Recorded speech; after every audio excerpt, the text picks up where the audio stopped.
Zelensky's big adventure and redrawing the map of the Middle East. It's 5 in 10 from Skywatch TV. 5 things you need to know in about 10 minutes for Monday, March 3rd, 2025. Item number 5 today, Zelenskyy at the White House. Well, that escalated quickly. You can find the video of President Zelenskyy's meeting with President Trump in the Oval Office online. It's about a 50-minute video altogether. The first 40 minutes, very cordial, frankly, kind of boring.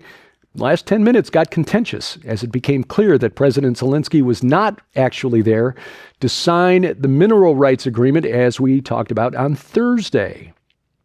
He wanted an ironclad guarantee of U.S. security, and President Trump's like, we're not going to commit soldiers to Ukraine's defense. We're going to become economic partners, and having our business interests on the ground there will dissuade Vladimir Putin from invading.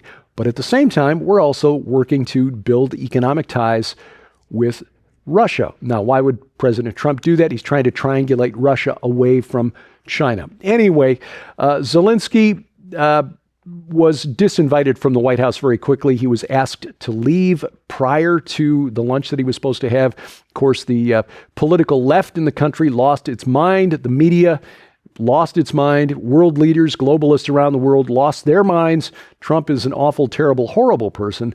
But Zelenskyy met with a group of bipartisan senators, neocons, prior to the meeting with President Trump.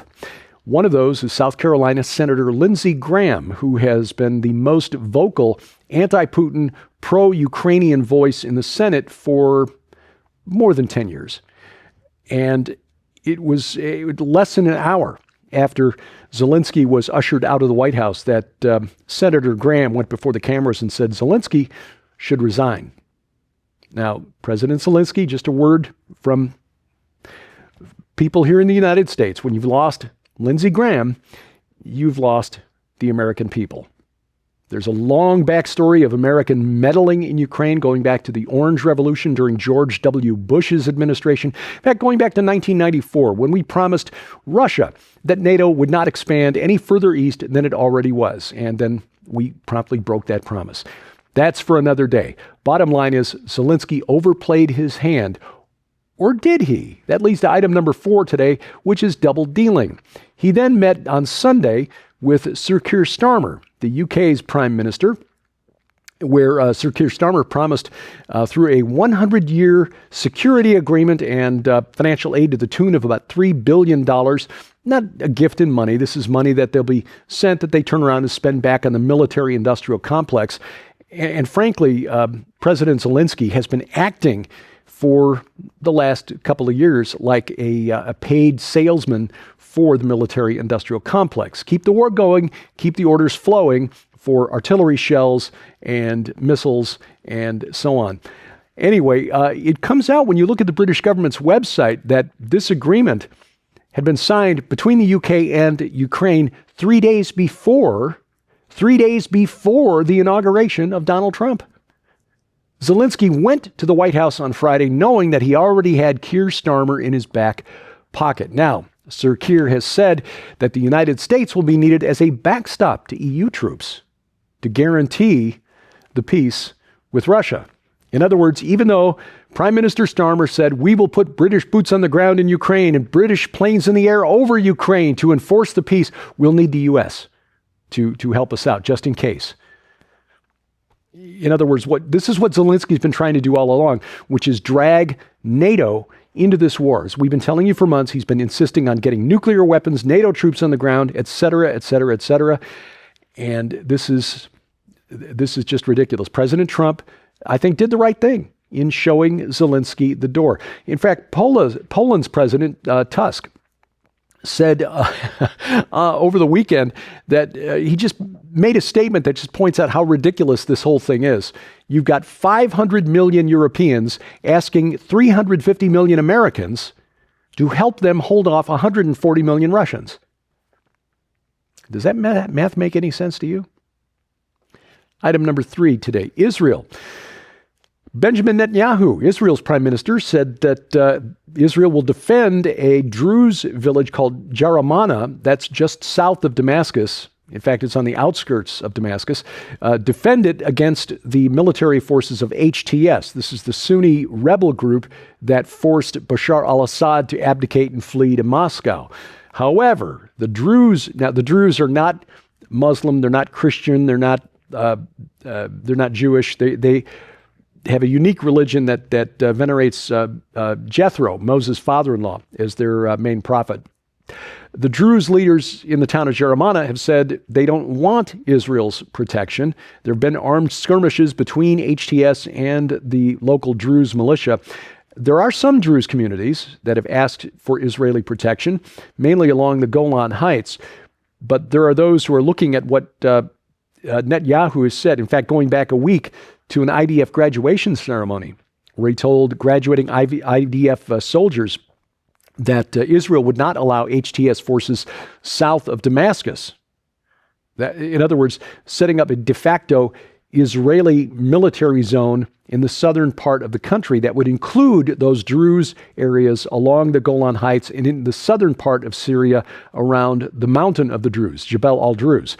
So what you would have then is what's already kind of the reality on the ground in Syria, the region on the west side along the Mediterranean coast there. The red area would be Alawite, which is Shia Muslim, Alawite and Christian. The green area in the middle, that's the Sunni zone controlled by HTS.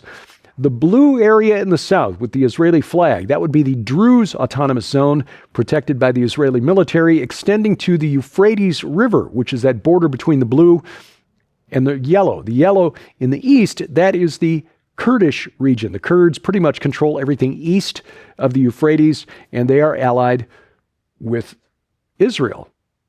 So the question now is, does this fulfill, or would this, if this becomes reality, fulfill the land promise given by God to Abraham in Genesis chapter 15? Control of the region from the river of Egypt, which is not the Nile, by the way. That's an Old Testament term that refers to a wadi that runs through the Sinai Peninsula. The river of Egypt to the Euphrates. Don't know, but we are certainly living in prophetically significant and very interesting times. Item number 2, the economy. The Atlanta Federal Reserve Bank's GDP Now model, which forecasts U.S. economic growth, or lack thereof, just downgraded its estimate for the first quarter of 2025 from 2.3% growth to 1.5% contraction. That's what you call recession. Now, this is based on new numbers. There's some thought that this is perhaps due to the cutting off of USAID money and U.S. foreign aid to other nations because government spending, for whatever reason, bearing in mind I only have a lowly undergraduate degree in economics, it doesn't make any sense to me though, government spending counts toward gross domestic product, as though the government is actually producing something. Cut off all that spending and suddenly you got a recession on your hands. One of two things is happening here. Either the Bureau of Labor Statistics, which issues these numbers, is no longer fudging the numbers to protect a Democratic president now that Joe Biden's out of office, or when you cut enough spending, even if it's all grift and fraud, you get recession. That green line there on the right of that chart, that is the Atlanta Fed's GDP Now estimate, again, dropping from a 2.3% growth projection to a minus 1.5% shrinkage. We support what DOGE, the Department of Government Efficiency, is doing under Elon Musk, but just bear in mind that according to the official numbers, this does mean we are in for some difficult economic times. Just try not to take on any new debt if you can at all help it. Coming up, apparently the dog ate the Epstein files. I'll explain next on 5 and 10. Well, ladies and gentlemen, you can support the ministry of Skywatch TV and our continued efforts to share the gospel of Jesus Christ throughout the four corners of the world and receive your very own copy of this urgent new work when you order the Tracking Toward Tribulation special offer. Not only does this incredible opportunity include Terry James' new book, Tracking Toward Tribulation and the Any Moment Intervention by Jesus Christ, but it also includes Terry's best-selling book, Lawless, End Times War Against the Spirit of Antichrist. This book reveals how the spiritual forces behind global chaos and demonic rage are signs of Christ's imminent return. But that's not all. Right now, this special offer also includes Unraveling Revelation, The Four Horsemen on DVD featuring Derek and Sharon Gilbert. This incredible DVD uncovers the biblical truth behind the riders of the apocalypse, the chariots of Zechariah, the Watchers, Babylon, Hermes, Hades, and even death itself. Sold separately, these items hold a retail value of over $80. Yours now for your donation of only $45, which includes free shipping to all U.S. orders. You can scan the QR code on your screen using the camera app on your phone for instant access to this special opportunity. You can also visit us at skywatchtvstore.com or call 1-844-750-4985 and ask for the Tracking Toward Tribulation special offer right now. Item number 1 today. Yes, the dog ate my Epstein files. That's as good an explanation as any. As we told you last week, Attorney General Pam Bondi had promised the release of the Epstein files. She'd gone on Jesse Waters' program on Fox News, promised they'd be released Thursday morning, and to that end, invited a number of conservative alternative media hosts to the White House, handed out white binders which were supposed to contain those files to these folks, who then were caught by the media waiting out there to get pictures of Sir Keir Starmer, the UK's prime minister, who was showing up afterwards, looking like, as they're holding their binders, like they'd gotten souvenirs from their visit to the White House. Now, we've since heard that those conservative media hosts didn't know why they'd been invited, and some of them are angry. They feel like they've been used in what looks like a really bad publicity stunt, because the information in the binders was stuff that had already been leaked to the internet, the Epstein flight logs and so forth. There was nothing new in them. Well, Bondi knew that she'd been had, sent a letter to Kash Patel, director of the FBI. She had reportedly heard from a whistleblower that they were being held in New York, either by the FBI field office there or by the Southern District of New York, the U.S. attorney there. Demanded those files by Friday morning at 8. They didn't show up on her desk. And as of this recording Monday afternoon, the story appears to have been buried by coverage of Volodymyr Zelensky's visit to the White House on Friday.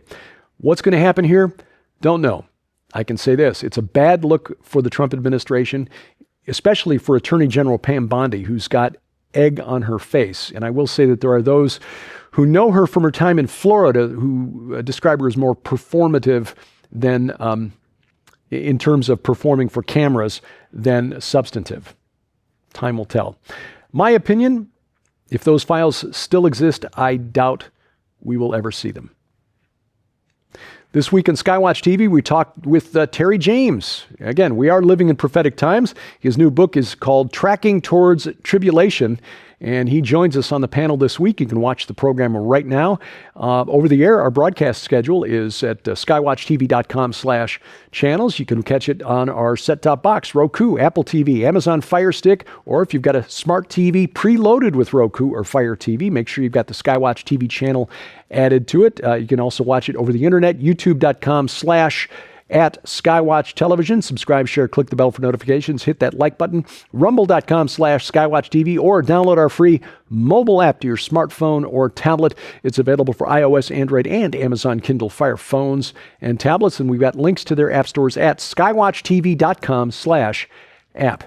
5 in 10 online, you'll find us at YouTube at 5 in 10. Subscribe, share, click the bell for notifications, hit that like button. And please follow us on X, formerly Twitter, at 5_in_10. And thank you for watching as we keep watch. I'm Derek Gilbert. This is 5 in 10 from Skywatch TV.